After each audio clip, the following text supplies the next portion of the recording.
আমার ইউটিউবের comment box খুললে খালি একটাই প্রশ্ন, দিদি চুল কিছুতেই বাড়ছে না কেন, তোমার মতো চুলটা বড় হচ্ছে না, চুলে গোছ আছে কিন্তু চুলটা বাড়ছে না।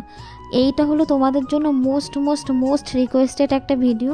এর মাধ্যমে তোমরা সব অ্যান্সার পেয়ে যাবে। তোমরা হয়তো লক্ষ্য করেছো এর মধ্যে আমি কোনো অ্যাপ্লিকেশন কিংবা কোনো হেয়ার প্যাক জাতীয় ভিডিও আপলোড করিনি, কারণ বিগত 1 মাস ধরে আমি এই জিনিসটা ব্যবহার করেছি। আর এর ফিডব্যাকটা আমি তোমাদের সামনে আজকে সব ডিটেলসে বলবো। এর জন্য আমার পুরো ভিডিওটা দেখতে হবে, আর একটুকু স্কিপ করলে হবে না। আর এরকম ভিডিও পাওয়ার জন্য সাবস্ক্রাইব তো করতে হবে। যাই হোক, welcome to my channel the blogger girl নব চ্যানেলে সবাইকে স্বাগতম।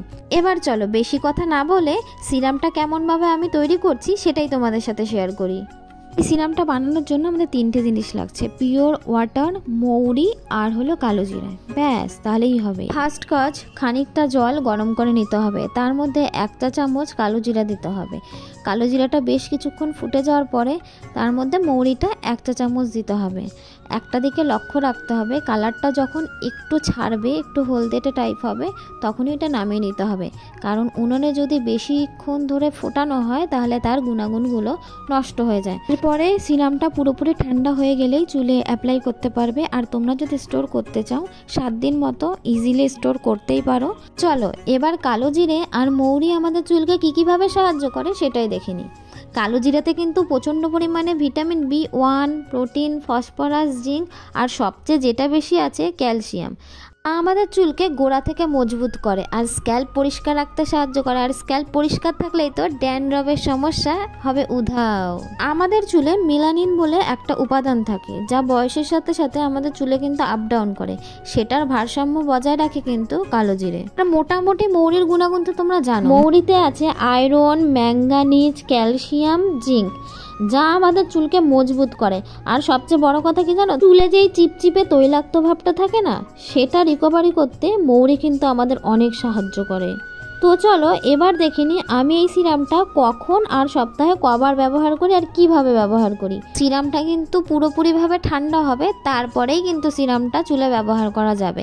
আমি কিন্তু ড্রপারের মাধ্যমে স্ক্যাল্পের একটা রুটে, মানে চুলের প্রত্যেকটা রুটে কিন্তু আমি দেওয়ার চেষ্টা করেছি। আর তোমরাও খেয়াল রাখবে প্রত্যেকটা চুলের রুটে জানি সিরামটা সমানভাবে পায়। কোনো সিরাম, তেল জাতীয় কিংবা চুলের স্ক্যাল্প যদি ভেজা ভেজা থাকে তাহলে চুলটা কিন্তু কখনোই আঁচড়ানো উচিত না।